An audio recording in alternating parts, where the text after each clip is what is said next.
A 2011 Honda Accord. We're going to do a remote starter video. It's a plug-and-play remote starter. We're going to go ahead with the disassembly.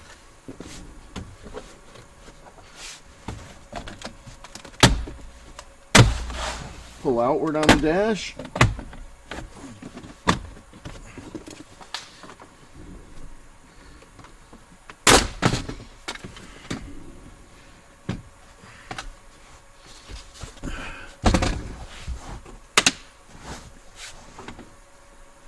And remove the Phillips screws from the steering column cover.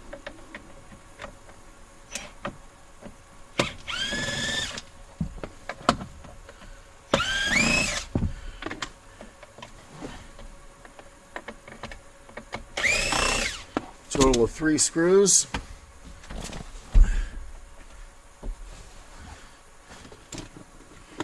Okay. We're going to apply pressure to the seam with our thumb and our plastic tool in order to get this steering column to come apart.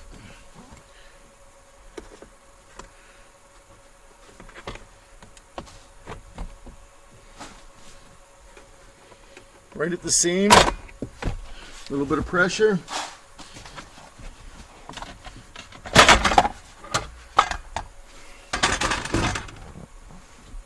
Okay, we're ready to begin the installation. We're going to be installing a plug-and-play remote starter using a T-harness, an Evo-one. The kit is purchased from WarmCarNow.com. That's WarmCarNow.com. Comes configured, ready to use right out of the box. Things that you need are left, things that you don't need are eliminated. The harness is prepped and labeled to make it really easy to install. We're going to go ahead and begin the installation. Okay, we're going to be dealing with 2 plugs. We're going to be dealing with the vehicle's main ignition plug and the vehicle's immobilizer plug. It would be this plug right here. We don't want to get them confused. The actual plug on our immobilizer is green, but we're going to be using this white plug here. I believe on some vehicles this plug can be green also. So look at the physical location. This is the plug we're dealing with. First thing we want to do is unplug the main ignition. There's a little clip that holds this pin in. By releasing the clip, pulling back on it here, better picture, it's right here, it's a little teeny clip, be careful not to break it, just push back. This will release and allow the plug to come out of the ignition as you pull the little plunger here out. So we're going to go ahead and we're going to unplug our immobilizer also as a clip. We're going to press down and unplug that. Okay, we're ready to plug in our T-harness. We want to start with the T-harness plunger in the extended position, which means we're going to release the T-harness clip and pull the plunger out. We're going to plug in the plug, and as we push the plunger down, we're going to insert the plug. The plug will be pulled in and the clip will lock down on the plunger, keeping the plug plugged in. I'm going to make sure it clips in firmly. Now we can plug in the vehicle's plug into the corresponding T-harness end. Same way, we start with the plunger out, get the plug going, push it in and lock it. Make sure the harness is locked. Now we have our immobilizer harness. We're going to plug our immobilizer end in. We're going to make sure it locks, and then we're going to plug our vehicle's immobilizer harness into the corresponding harness end on the T-harness. And we're going to, again, make sure that they lock. At this point, we're ready to begin programming of the device. We must ground our ground before we plug our equipment in. So we're going to look for a suitable ground. We can have no plastic involved. It has to be metal on metal. We can't have a screw that goes into metal with plastic in any part of it. So if we don't see anything suitable, then we must use a ground screw. And that's what we're going to do. We're going to go ahead and ground our unit. Okay, our ground must be to the structure of the vehicle.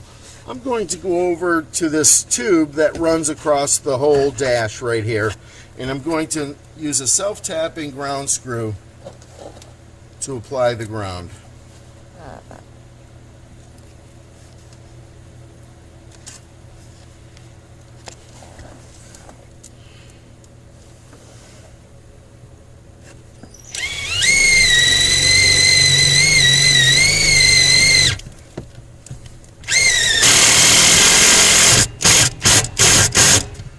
We want to make sure we have an adequate ground for the installation.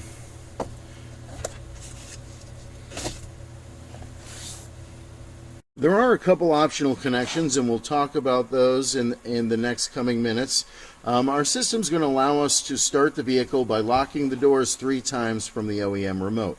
At this point, we're going to need the key to the vehicle to begin programming. On our device, there's a program button located at the top of the device. We want to hold this button down while we plug in the main power plug. When we do this, the lights on the front are going to come on and begin cycling through various colors. We want to release on solid red.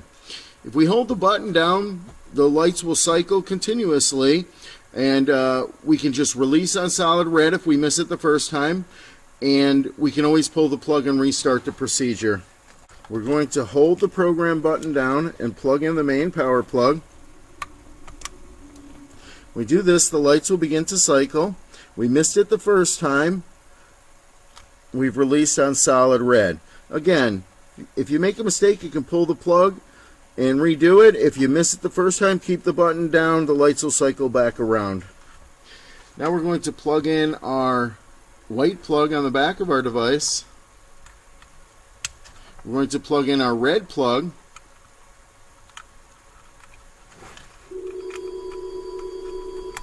And we're going to plug in what's called our 20-pin plug.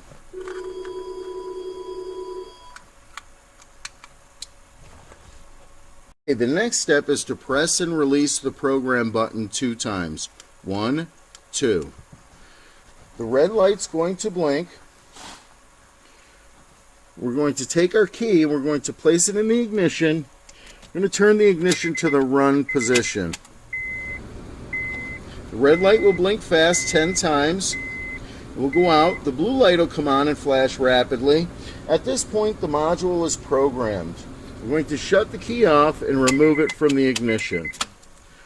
We should now be able to start the vehicle with our OEM remote by locking the doors 3 times.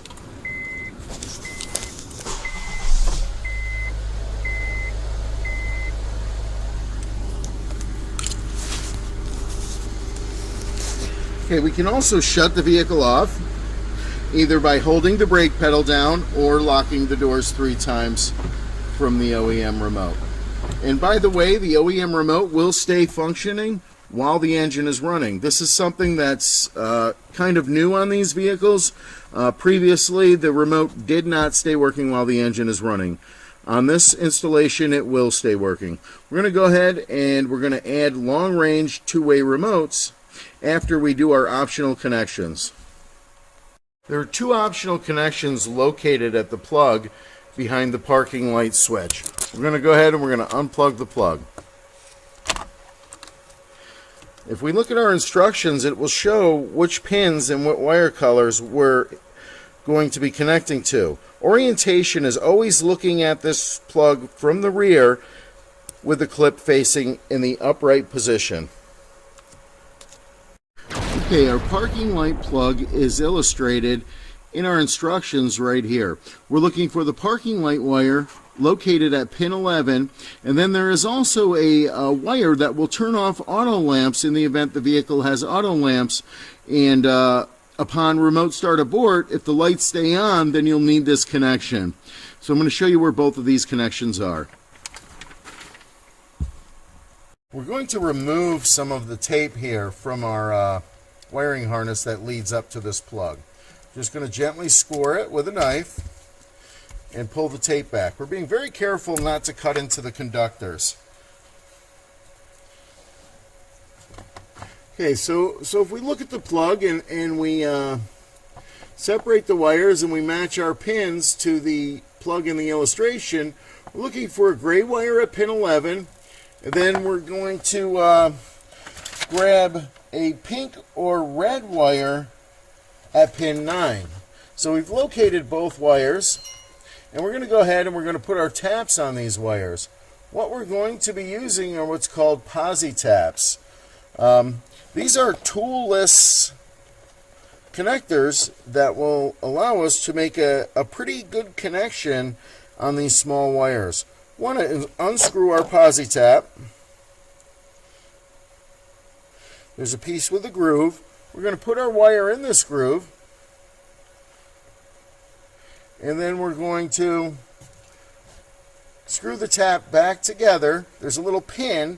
That pin's going to pierce the wire, and we're going to be able to make our connections by inserting our connecting wire into the end of this posi tap. So we're going to go ahead and we're going to apply both posi taps. Just going to move the camera a little bit.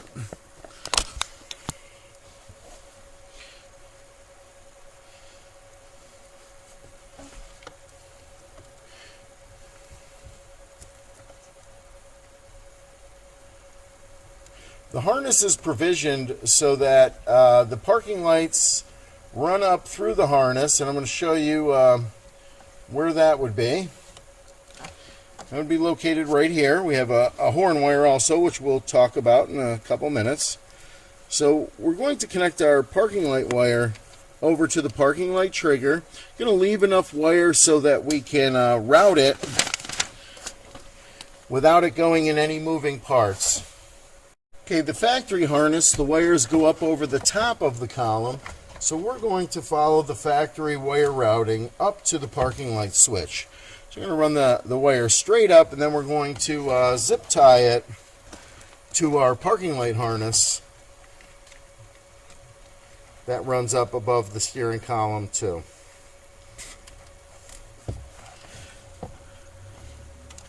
Again, make sure you leave enough wire to work with. We're going to go ahead and we're going to strip about an 1/8 to a 1/4 of an inch off of the wire. We're going to loosen the collar on the posi tap. Don't loosen it too much, it'll fall off and you'll be looking around the car for it. We're going to insert our wire into the collar, push down firmly, and then tighten the collar back up. This will lock the wire in and complete our connection. The next connection, if needed, is a dark blue wire, and this wire would have to be routed up. It's not located at the top of the harness. It's located off of the 20-pin plug. We're going to leave it for now. I've shown you where the connection is. We're going to see if we need it. If we don't need it, we can remove our posi tap without doing damage to the wire, simply by unscrewing it. I'm going to go ahead and we're going to plug in the headlight plug, or the parking light plug, and we're going to go on to the horn connection. The horn connection is located at the steering column also.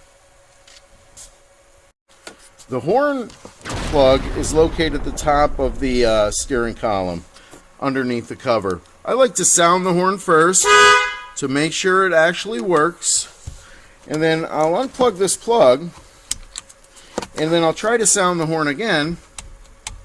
The horn does not sound, so we can assume that we have the correct plug. Again, we want to orientate ourselves just like the diagram, looking at the plug from the back, clip in the up position. We're going to go ahead and we're going to identify our horn wire. Okay, so we're looking at the plug that the horn wire is on. It appears to be located at pin 10, which is on the corner of the plug, and we're looking for an orange wire. So we're going to go ahead and look at the plug again. Okay, we're looking at the back of the plug, and right here on the corner, pin 10, is our orange wire. We're going to remove some of this tape, and we're going to apply a posi tap to this wire. Okay, we've applied our posi tap to the correct horn wire, and we've routed our wire up over the top of the steering column. We can go ahead and we can plug the plug back in. All of the connections have been made. Okay, we've gotten the vehicle to start with the OEM remote. Now we're going to add two LED two-way remotes. The remotes are RF-642w. We're going to go ahead and we're going to add these remotes. We have an antenna with our RF antenna kit. We have a black end and a blue end. We're going to take the blue end, we're going to plug it into our device, into the blue plug that it fits in on the back of the Evo. The next thing you want to do is you want to always make sure the vehicle's in the unlocked condition. If it's locked, the Evo will assume that an alarm is set and it will not program anything. So we're going to unlock it. We're going to make sure both doors are unlocked. We're going to do that with the OEM remote. You can't do it from the switch. At this point, we're going to begin programming. We have a button that hangs from a wire. It's a push button. This is our programming switch that we're going to use to program the antenna kits. There's also a light built into the case. You can't see it until it illuminates, but when it does illuminate, we're going to see it down in here. So I'm going to put the key in. I'm going to turn the key to run. Now I'm going to press and hold the program button until the light starts blinking inside the case. The horn will give a honk indicating it's in program mode. Now I'm going to press and release 5 times. 1, 2, 3, 4, 5. Going to press the brake 1 time and release it. And now I'm going to press the bottom button and the top button on each remote. While I'm doing this, the antenna light will be going crazy here. Bottom button, top button. Both remotes should be programmed to the device. We're going to shut the key off and remove it from the ignition. At this point, we should have control using our two-way remotes.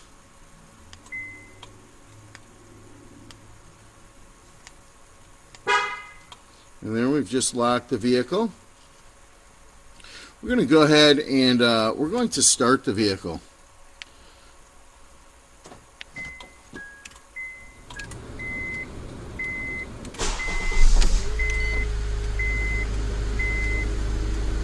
Okay, our remote has indicated that the vehicle has started. We have a lock button, an unlock button, a function button, and a start button. We're going to go ahead and we're going to shut the vehicle off.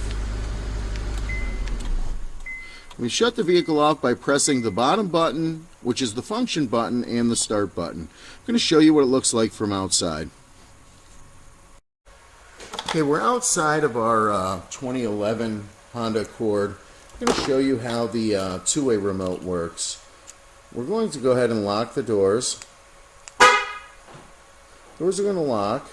Our remote's going to give a little blip of the LED to confirm, it was a green blip, confirm that the vehicle has been locked by the remote. We're going to go ahead and unlock the vehicle.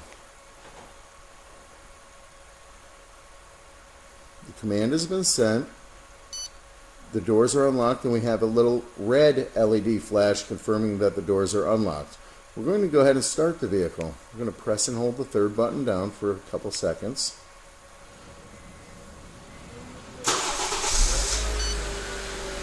And the vehicle's up and running.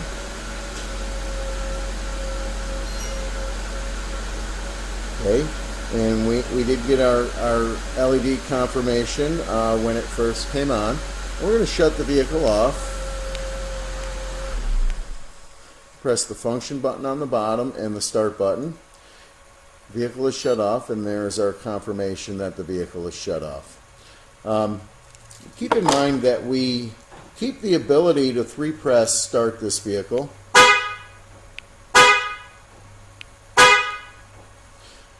And we can do this from the OEM remote.